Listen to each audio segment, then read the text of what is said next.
Hello and welcome to the Circling the Bases podcast. My name is DJ Short and I'm joined here by Scott Pianowski from Yahoo as we continue our annual position preview series.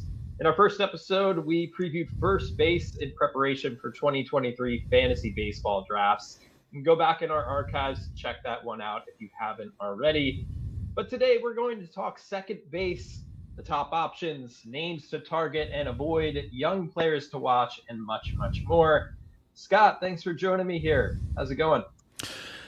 Doing great, man. Doing great. It's late January as we tape. It's probably early February when you're listening to this show, which means it's a great time to get into the fantasy game. All sorts of good stuff happen at Roto World. All sorts of good stuff happen at Yahoo, where fantasy leagues are open. So get your band back together, get your roster together, and let's build a championship team over at Yahoo Sports. Yep, let's try to get people started here today, like we did last time, Scott. Before we get into the nitty gritty, I wanted to do a little state of the position with you here. So when you look at second base, as we begin our draft prep, how are you feeling about it? Is it deep? Where are the strengths? Where are the weaknesses? You start thinking about what your draft might look like, sort of your strategy. What is your level of confidence in the second base position? Oh, man, it's gross. It's ugly. Yeah. I can't remember a year where the position made me this nervous. And what also makes me nervous is, like, I think a lot of us are going to like the same players, so we're going to be fighting over the same guys. So it's not like normally if a position's gross, but you can identify 3 or 4 guys that you feel comfortable that you like more than the market, you're like, okay, fine, I'll have a lot of those players as my roster shares. I'm not sure there are right answers that I have that are unique this season at second base. Yeah. This is a position. Look, I know when every season starts, you're like, okay, I got to figure out where the closers are, and starting pitching is so deep and so convoluted. I need to get a lot of work in there. A lot of years you might think, oh, second base is no big deal. I'll just draft, Carlos Hernandez in the 19th round and I'll be fine. This is not a year to do that. You need to spend a lot of time at this position, figuring out the nuances. We're going to try to do this today. And as I said during our first base show, I'm so glad we're doing these programs together, because this is part of my prep. I will alter my rankings after we finish this show based on some of the things we talk about and some of the things we agree and disagree on. And second base is hard this year. You got to solve it. You have to have an angle towards it. I hope we can come up with some stuff today that helps you. But my first thought is you're not going to be happy. This is usually a position I think you could go cheap on. Maybe it's a little bit like in fantasy football for years, you could just go cheap at quarterback. You could just kind of blow off the top guys. Doesn't matter. I'll just pick up somebody in the waiver wire. And I felt that way about second base. I do not feel that way anymore. Right. It is sort of a hold your nose position if you don't get one of the top options. I think the upside, and we'll get into it a little bit, is that there's some injury rebound names that maybe you can bank on a little bit. So we'll get into that here as we move along. But before we do that, make sure to download the Roto World app to receive breaking player news updates all season long, all spring long during spring training, as some of these position battles are figured out. Fifth starters, closers. If you want to stay in tune, definitely download the Roto World app. Stay ahead of the competition. You can favorite players on your roster, get the latest injury updates, player news, much more delivered right to your phone. It's available in your app store today, so be sure to download the Roto World app. So to start off second base, let's take a look at what changed at second base this offseason. Like I said before in our first base episode, kind of in case you missed it during the offseason, most recent, Luis Arias traded from the Twins to the Marlins in that Pablo Lopez trade. I think Arias probably more of a first baseman than a second baseman, but it looks like he might actually play second base with the Marlins. The pretty exciting trade, like a juicy trade, although Arias is always a bit tricky from a fantasy perspective. Hits for average, not much else there, unfortunately, Scott. Yeah, he's a weird player, right? He's a contact guy. He puts the ball in play better than anybody in baseball. But when you're drafting him, you're hoping that his batting average makes up for a lack of category juice. He's a difficult kind of guy to. He's an unusual player. He doesn't fit the shape of today's baseball, and that's good. I like that. Like when Stephen Kwan came around and played a different, kind of slap, get the ball in play, don't hit the ball hard, but make sure you're hitting it somewhere. I don't want everybody to swing from their heels and try to hit a home run, strike out 30% of the time. We need some differences in baseball. But that said, I think Arias is kind of a hard guy he fits. If you have him on your team, he's a player who will highly affect the way you shape the rest of your roster construction, because you're going to have to make up his power. But then again, you may be able to take on like a 30 home run guy who may hit 219. Right. Yeah. A Joey Gallo, perhaps. Hunter Renfroe or something like that. Yeah. You're going to have to balance it out in some way. And, speed as far as that's concerned too, because generally middle infielders is where you look for speed, and outfield as well. So it's all a big, it's a formula basically to put together your roster in the end. Brandon Drury signed a 2-year, $17 million contract with the Angels during the offseason. Had a really surprising year last year between the Reds and the Padres. Some big time power, has multi-position eligibility. Now goes to the Angels. And I think what's fascinating about this with the Angels is that if everyone's healthy, I don't know if Brandon Drury is going to play every day. But can you count on Anthony Rendon to be healthy? Probably not. I mean, it's kind of a mess there with the Angels, as we saw last season. But I like, at least from a real baseball perspective, that the Angels are guarding against that, building some quality depth there. They also acquired Gio Urshela from the Twins during the offseason. So I like the depth of the Angels, but I think it could put some playing time at risk for Drury.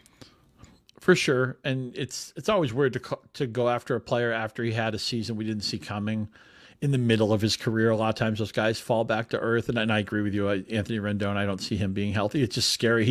He's not that old. He's 30, 31 years old, and it almost feels like his career is over. But I still see a top-heavy team here. Mike Trout, Shohei Ohtani, and Ohtani's future contract status kind of hanging over this team. Yeah. I'm a little bit nervous that Drury turns into a pumpkin, but he's ADP priced so affordably that you still might draft into him anyway. Because the thing is, the market doesn't really believe in him either, so it's not like you have to pay a lot for him. Yeah, totally agree. Gene Segura signed with the Marlins, 2 years, $17 million. Don't really love that fit there in that ballpark. And a weird lineup there for the Marlins, adding Arias, adding Gene Segura. What they needed was power in that lineup. So, Segura maybe gets you 10 homers, 10 stolen bases. Late in the draft, that's fine, as you're trying to fill out your roster, but not someone who's going to jump off the page. Colton Wong was traded from the Brewers to the Mariners during the offseason. Jesse Winker went the other way to the Brewers in that trade. I think Wong's going to take a hit here. Obviously, the ballpark's a big change. Not as exciting to me from a fantasy perspective. But what I think is most interesting about what changed at second base this offseason is players changing positions. You look at players who were primarily second basemen last year will be playing elsewhere. Jazz Chisholm, as a result of that trade with Luis Arias, he's going to play center field with the Marlins. He volunteered to play center field. That is going to be an interesting experiment to watch this spring. Vaughn Grissom replacing Dansby Swanson at shortstop with the Braves. We'll definitely get a lot into Grissom as this show goes on. Gavin Lux likely replacing Trey Turner at shortstop with the Dodgers. So a lot of interesting changes, and also kind of depressing maybe, because if they lose second base eligibility, that's going to make this position even a little bit darker. Yeah, curious to see what Gavin Lux does with a job to call his own. He'll play against all pitching. He'll finally move into a good lineup slot. Remember, he was hitting 8th or 9th. Dodgers have a super deep lineup, but that's not good for fantasy purposes. Yeah, and that's a big part. Second base is a position, I think, we care where everybody hits, right? But the thing with second baseman a lot of times they hit first or second, or they hit 8th or 9th, right? Like Colton Wong, for example, would normally hit near the top of a lineup. Right now he's projected to hit 5th for the Mariners. Doesn't really make sense to me, but he probably won't hit first or second. That could be a hit to his value. I like Lux moving up maybe 3 roster spots and playing against all pitching. Wong may platoon in Seattle, but Lux, he's an interesting guy because he's another post. We talk about post-type sleepers, right? Somebody who had a pedigree, somebody everybody was excited to draft. It hasn't happened for him. There's been some injury. There's been some playing time. Whenever a player finally has a job to call his own, and he goes to the park every day and knows even if he went 0 for 9 the last 2 games, he's still in the lineup. He's not going to get jerked in and out of the lineup. I think a lot of times that magically coincides with a breakout year. I want to draft into Gavin Lux this season. Now, the only thing that makes me nervous is when a player moves to a more challenging defensive position, you just worry that that could have collateral damage too, because that can be really draining on a player's confidence, or it can just kind of be a distraction. You like them to move to easier positions on the defensive spectrum. Shortstop is a harder position, so we'll see how Lux balances that out. But the bottom line is the Dodgers are committed to him now. He's going to get, health permitting, 600 at bats, and I think the timing is right for Gavin Lux to finally pay off on the pedigree that we've all been excited about. So this is a perfect segue into players we're buying and fading relative to their current average draft position. For me, I'm going to start this off here. I'm going to say Vaughn Grissom. Now, you just mentioned about players switching from kind of a less demanding position to a more demanding position. And that's what we're going to see with Vaughn Grissom as he takes over shortstop for Dansby Swanson there with the Braves. The arm strength isn't great for Grissom. I worry defensively about what he could do there at shortstop. And especially during a time, we mentioned this in the last episode, there's going to be shift restrictions. I think athleticism in the infield is going to matter a lot this season. So just measuring that as well. I worry about the defensive part. The offensive part, I think there's also questions about Vaughn Grissom. I think he can get on base. I think he can hit for average, but I'm worried about the power. Last season, you look at the max exit velocity for Vaughn Grissom. It was in the 29th percentile. That was kind of surprising to me as I did my research here for Grissom. Hit 5 homers, had 5 steals over 41 games last season with the Braves. Also hit 291, but his XBA, expected batting average, was 259. So if he can't hit you 20 homers, if he's struggling defensively, if he's not hitting for average, I wonder if at a certain point the Braves say to themselves, I don't know if he's a regular player on a team that's going for a World Series championship.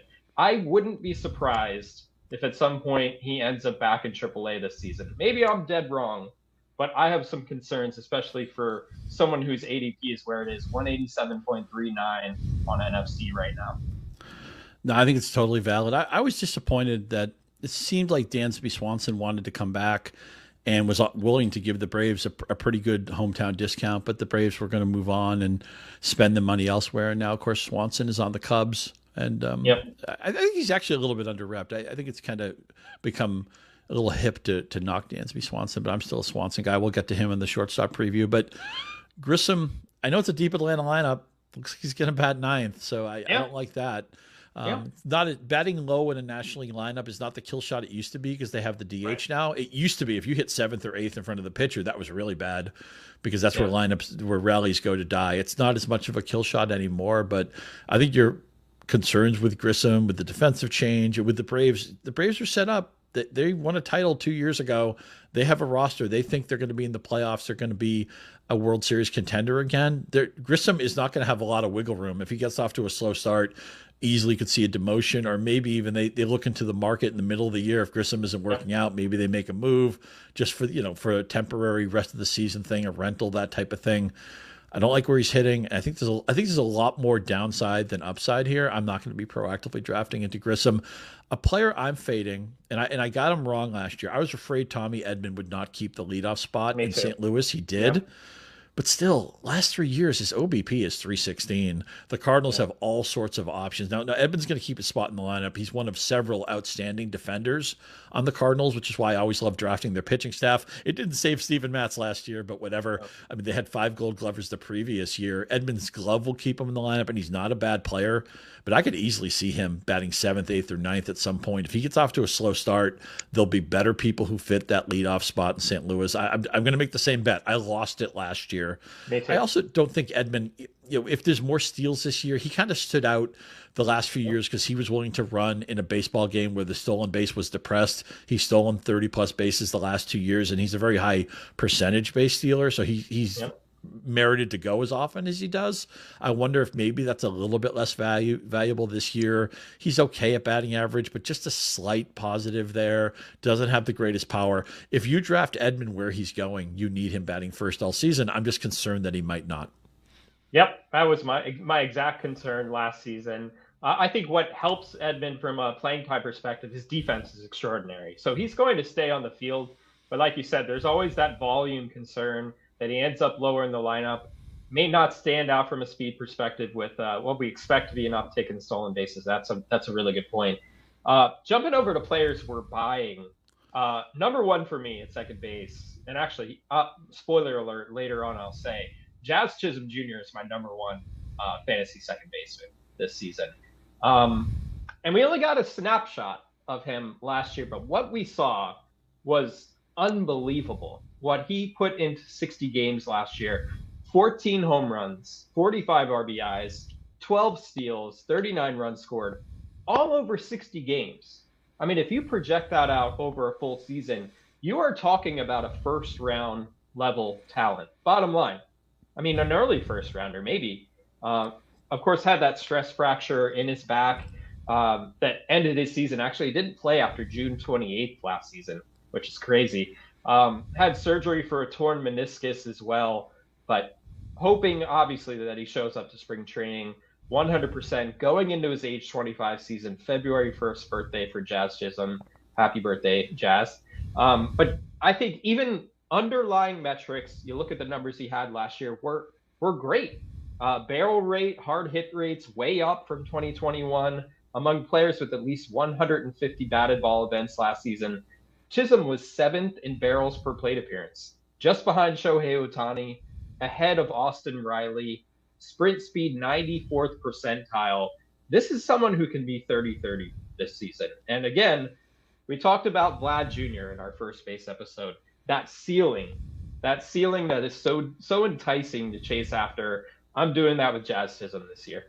Yeah, I'm kind of a little disappointed to hear you say that, because I was hoping I would be ahead of market on Jazz Chisholm, and maybe I'm just going to be at market. I'm going to have to elbow people out of the way if I want him, but what an exciting player. We love power speed combinations. We love players who are still in their 20s who haven't had their best season yet.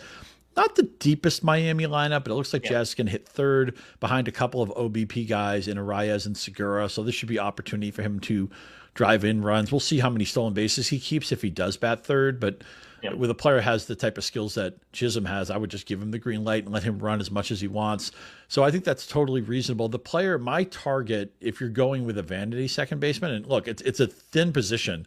I don't think there's anything wrong with attacking this position early. If you go after Jazz Chisholm early, I'm with you.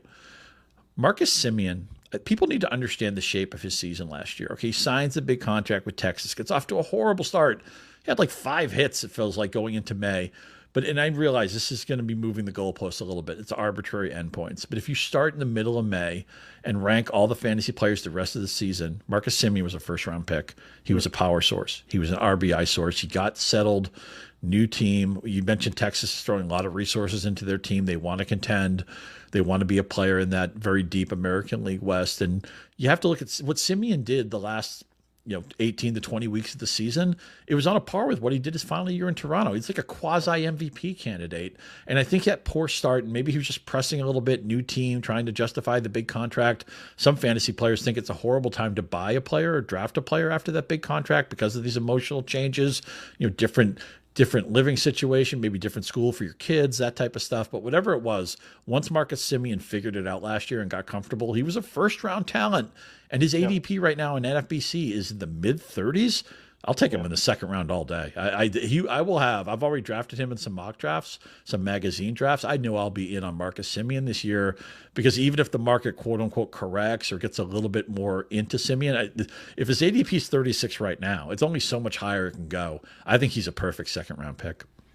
So going a bit later in drafts, it's kind of shocking to me to see Brandon Lau, his ADP at 169.47 on NFC right now. Coming off an injury-plagued year, hit 221, 691 OPS, 8 home runs, but we know why that happened. He dealt with lower back discomfort, tried to play through it. His back didn't respond to multiple injections, didn't play after September 11th. I mean, that is why he had the poor season. So to me, that's a mulligan. You can kind of forget it, throw it aside. This is someone who had an 870 OPS over 287 games between 2019 and 2021, had 39 home runs and 149 games in 2021. The max exit velocity last year was still very good, 83rd percentile. To me, I'm throwing out last year, and I'm getting myself a value in the middle rounds. Yeah, I like it. It might be harder for me to make that pick only because on my most important team, we had Lau last year and we just waited and waited and waited for him to come back. And then when he came back, he wasn't productive. But you're so right that when players are hurt, you have to give them mulligans and don't do deep statistical dives to players where it's it's Occam's razor, right? The simplest solution or simplest explanation is so often correct. With Brandon Lau, it was that he was hurt. And so, the ADP is so low on him. I think that's going to actually correct, and he'll go a round or two earlier when you get around to drafting. But still, it's a really nice price. Tampa Bay's right so often. One of my later round targets fits that same injury profile. Jonathan India was hurt last year, was horrible in the first half. Now, he did come back and had a pretty good second half. What do we get now? A player still in his 20s, a player in Cincinnati, batting second. I'm thinking plus average. I'm thinking he'll hit for some power. He'll steal some bases. I can't guarantee you the Reds will be good, but I know you want games in that ballpark because it's one of the probably, other than Coors Field, probably the best place to hit in the major leagues. And, India came back and showed what he can do when he was healthy, but his full season stats will keep his ADP depressed. It's a giveaway right now. I'm going to have if Jonathan India's price doesn't correct, he's going to be on a bunch of my rosters. So a player I'm willing to take a shot on in the late rounds of drafts this year is Ketel Marte with the Diamondbacks. I look at his current ADP, 210.35 on NFC, and coming off a really bad year to hit 240, 727 OPS, 12 homers, 137 games, just 5 steals as well. But you look at 2021, he had 318 with 14 homers over 90 games. So he's one of those players that's highly erratic. We remember the amazing season he had, 4 years ago, where he looked like a breakout 5-category stud. I don't think he's that player. He just isn't. We have to adjust our expectations to that. But he is someone who's capable of making contact. I think the shift changes help him. He's still capable of hitting the ball hard. Didn't happen as much last season, but also had some injuries going on his side. I like that Diamondbacks lineup. I think they can be sneaky good this season. And I could see Marte being right in the middle of it. And in the past, where maybe he's been a disappointment relative to ADP, I think this year he has a chance to be a value. Yeah, it's very important to know the non-contend. Nobody thinks Arizona is going to contend. At least I don't. Maybe you can pitch me on that. But the NL West is so deep. It's just so top heavy. It's hard for me to see Arizona contending. But that doesn't mean we can't have fantasy value there. We talked about Walker being a good first base pick in an earlier podcast, and I know I'm going to have good things to say about Jake McCarthy when we get around to the outfielders. So it's important to know those teams. I think Marte gets a mulligan for last year, and he's a really good value. It's not. I didn't realize, we talked a little bit about Gavin Lux earlier. I didn't realize his ADP was outside the top 200 until now. I think that's going to get corrected, but I want you in the early drafts to be one of the correctors on that. Right now, 233. Just skip the line by a round or two and get Gavin Lux on your team. Again, he's going to be in the lineup every day, batting in the middle of a Dodgers order that we want to have a piece in. He used to bat 9th and play part of the time. Now he's going to bat 6th and play all of the time. As long as the shortstop change isn't overwhelming for him, I think it's a breakout season just waiting to happen. Nick Gordon is a name I've looked at as I've been doing some research here. Had a sneaky good year last year. Hit 272, 9 homers, 6 steals. Gives you a little bit of everything there. I wonder, following this Luis Arias trade, we mentioned Alex Kirilloff in the first base episode, but I could see Gordon playing in this mix somehow with the Twins this season. Plate discipline is not great, but he hits the ball surprisingly hard for someone with his body type. Maybe not as fast as you would think, but he's hitting the ball harder these days and has kind of put himself back on the map for me. He's kind of a player we're going to have to watch, as spring training develops. We see what their lineup looks like. We see what the playing time patterns are. But for someone you can get late in the draft, 286.86 on NFC, Gordon is on my radar. I like it. I think the Arias trade speaks to them feeling good about Gordon. If he has to play a lot, the Angels, and right next to Gordon, I'll give you one more cheap option at the position. The Angels don't look at Luis Rengifo as one of their main guys, but what's going to happen is somebody's going to get hurt. I know right now maybe he's going to start, maybe he's going to not start. He may bat 9th, all that. Eventually injuries are going to happen, and we're going to look up the end of the season. We're going to be like, how did Luis Rengifo hit 22 home runs? Yep. Or how did he get 570 at bats? I thought he'd be like a super utility guy or not one of their primary guys. He's going to play somewhere. and he's probably not going to bat ninth all season. And then Gordon, you mentioned, he's second base outfield eligibility. It's always nice to scoop up some extra eligibility. Rengifo qualifies at second and third base.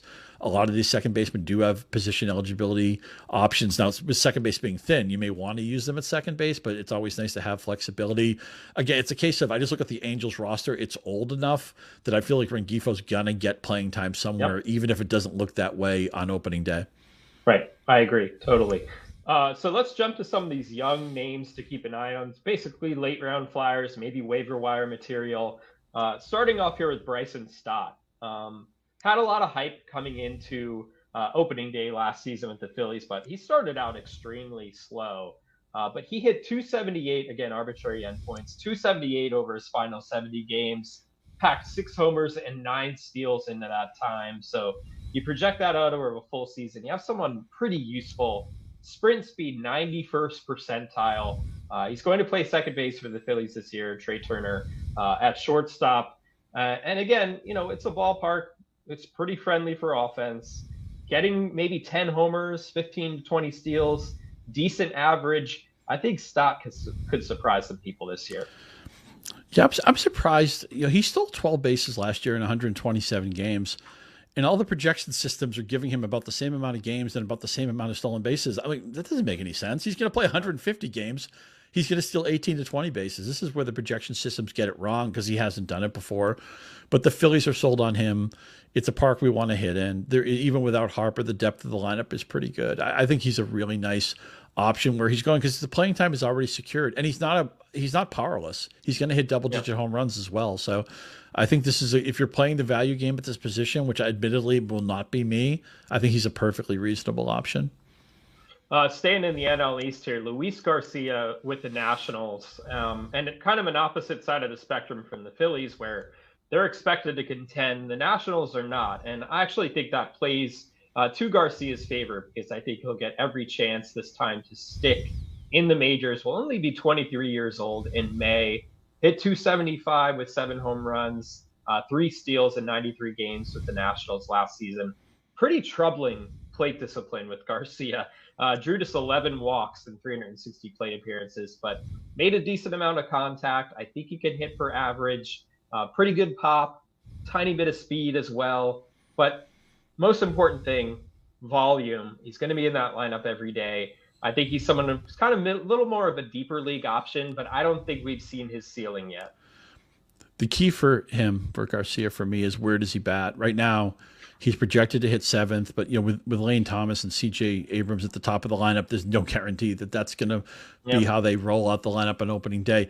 Man, it's hard to believe Washington won the World Series not that long ago because this is one of the worst lineups in baseball. They're going to get trampled in the National League East where there's 3 superpowers, and Miami's not a bad team. So it looks like Washington's ticketed for last place. So I'm just worried with Garcia. I would need him to bat first or second just to get those extra at bats and maybe even the extra impetus for him to run. If he hits in the bottom third of a lineup I don't like, I'd be less likely to go after him. But again, look, you're talking about somebody who could be one of your last picks. It could be somebody you call up on the waiver wire when injuries hit, or somebody you pick up when your IL spots give you some flexibility. You're not asking for him to be a savior by any means, but I'm just worried that this Washington team could be maybe the worst team in the National League. Oh, they're going to be rough. No doubt about that. Final one for me, and this is really digging deep. Jonathan Aranda with the Rays. Put up some really big numbers in AAA last year. Hit 318, 18 home runs, 915 OPS. Didn't replicate in the majors. Hit just 192 with a 596 OPS. Small sample, 32 games. Exit velocity was consistently solid. I think, if anything, that was a good sign for me. There's opportunity there with the Rays as well. They traded G-Man Choi during the offseason. Isaac Paredes is also figuring in there, but you know how the Rays love to mix and match. I think there's going to be opportunity for Aranda. Also qualifies at multiple positions. I think if you're looking for a potential late round reserve pick breakout, Aranda is that guy. Yeah, he could be. We always think of streaming as a pitching strategy, but it's also possible to stream hitters. Aranda may be in the heavy side of a platoon. So he may be like, if you're in a weekly lineup league, you may look at him and say, oh, Tampa Bay's against all righties this week, I can play Aranda. And also, whenever you're betting with Tampa Bay, right? As you said, they moved Troy. That's obviously with an eye towards Aranda being a quasi-regular for them. Tampa Bay's right so often that when they're betting on a player, it's probably a good idea to bet on him too, at least for the reasonable returns. Aranda, more of a deep league, as I mentioned, a streamer, a DFS play once in a while, American League only pick, all that stuff, because he's not going to play probably against left-handed pitching. But when the schedule lines up favorably, he'll be, again, I want to do what I want to believe. If Tampa Bay believes in somebody, if Tampa Bay bets on somebody, I'm likely to do the same. I think at the current buy-in, Aranda's set up to give you a profit because the Rays are right so often. I agree. So let's jump into our top 12 for second base. I'll set you up here. Scott, you can do 12 through 6, and then I'll do the same. Yeah, Vaughn Grissom, who we both were afraid to draft, did sneak into my top 12. I don't think I'll draft into him. I don't know how healthy Max Muncy will be. Really good player when healthy, but he's a little bit concerning for me. Jonathan India is my 10th ranked second baseman, and I mentioned earlier somebody I'm going to draft into. Brandon Lau, really tough guy after a lost season, but the ADP is cheap. I think maybe it's the right time to get back on that horse. Jorge Polanco, one of the most underrated players in Minnesota and probably a good value. He's second baseman 8 for me. Gleyber Torres, who's had a really up and down, all over the map career. I don't really know what to do with Torres, but he's number 7 on my current list. And although I do have Tommy Edman number 6, it speaks to this position not being very deep. We talked earlier about concerns. He may not be the long-term leadoff hitter in St. Louis, so I probably won't draft him where I ranked him, but it's not a very deep position. So Tommy Edman, you're number 6. All right, number 12 for me, Ketel Marte, who I mentioned a little bit earlier. Why I like him. Jonathan India, we agree. I think he's a very solid buy low pick after the season he had last year. Max Muncy, I have at number 10. I was encouraged with what we saw down the stretch with him. Obviously, trying to play through that elbow injury early last season didn't do him any favors, but I think he'll get back on track this year. And another player who could benefit from these shift changes. Jorge Polanco, I have at number 9. Brandon Lau, I have at number 8, and I talked about him a little bit already. Gleyber Torres, I think is actually a pretty undervalued option going into this season. And last year, his quality of contact metrics were better than ever. I think there's a reason to buy on Torres. And he also was pretty active stolen base-wise, which I think was a good sign. I also have Tommy Edman at number 6, just that bankable speed. And like I said, the excellent defense, going to keep him in the lineup every day. The question is where he's going to hit in that lineup there in St. Louis, but I have Edman at 6 as well. Torres, one good thing for Torres is right now he's projected to hit leadoff for the Yankees in head of Aaron Judge. That's the catbird seat. So maybe I may bounce him over Edman before we get into the teeth of draft season. Top 5, Andres Jimenez, part of a underrated Cleveland lineup, and had a really good season. Actually snuck into the MVP discussion as a down ballot guy. I think he'll come back a little bit to earth this year, but still reasonable where he's going. Ozzy Albies, a lot of swing and miss in his game, but he offers category juice and an Atlanta lineup we want to invest in. We talked about Jazz Chisholm. He's my number 3 first baseman, but you could really take him anywhere 1, 2, or 3. And him and Jose Altuve was a really tough pick for me, 2 and 3. In fact, I think after this podcast, I'll probably bounce Chisholm up. I want to go with the younger player, the ascending player. Altuve is at a point where I don't know how much we can bank on him continuing to run. And we don't fully agree on this. Not that you're dissing Marcus Semien at all, but he's my pound the table pick. Take him around earlier than ADP. I think you'll be very happy you did. So I have Andres Jimenez also at number 5, and I have the same questions. I think he's going to fall back a little bit. I have some questions about the power upside there. I think he's capable of running a bit more.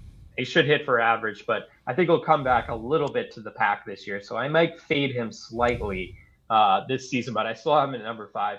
Ozzy Albies, I mean, again, we talked earlier about giving mulligans to players who were injured. I mean, that's Albies from what he did last year. And if he's healthy, he's going to be solid. He can give you 20 steals, 30 homers. He could do that easily. And might actually look like a value based on his current ADP. I have Marcus Semien at number 3, and that's not really a criticism. I mean, what he did last year after that slow start, like you mentioned, was basically expectations. That's what we were expecting from Marcus Semien. I think he'll still be very good. I just think that these top 3 options at second base are all very, very solid. It gets dark from there, but Jose Altuve I have at number 2. Can he go 18 for 19 in the stolen base attempts again? Probably not, but I still really like that Astros lineup. The power that he showed last year, he's going to score a ton of runs. He's going to be 33 in May, but to me, he's one of those kind of players that could age gracefully. I still like Altuve a lot. And I already went over my Jazz Chisholm love. His ADP is 48.29, so that's actually behind Altuve and Semien in drafts. But I think if Chisholm can stay healthy, man, I think the sky's the limit for Chisholm. The Marlins lineup, not great, like you said, but if he gets a little bit of help there, counting stats wise, I think he could be a first round pick next year. Totally agree. I'll give you one silver lining with this shallow position. Things are deeper at shortstop. So if you play in the standard format where you have a second baseman, a shortstop, and a utility middle, you'll probably be able to fill that with two shortstops. So if you do get a Jose Altuve, you do get a Marcus Semien, you do get a Chaz Chisholm, you may be able to turn the page on second base completely and just attack shortstop for the rest of your middles. Yeah, I like that. That is a good idea. And we'll get into shortstop next time as we continue to go around the horn here. Scott, thanks again for joining me as we continue this series. And like I said, a programming note here. Up next is third base and shortstop in our series. So look for that next week. Make sure to subscribe to the show so you stay up to date during this series. Also, be sure to rate and review if you like what you're hearing. Scott is at Scott_Pianowski on Twitter. I'm at DJ Short. You can follow us there. Take care. We'll see you next time.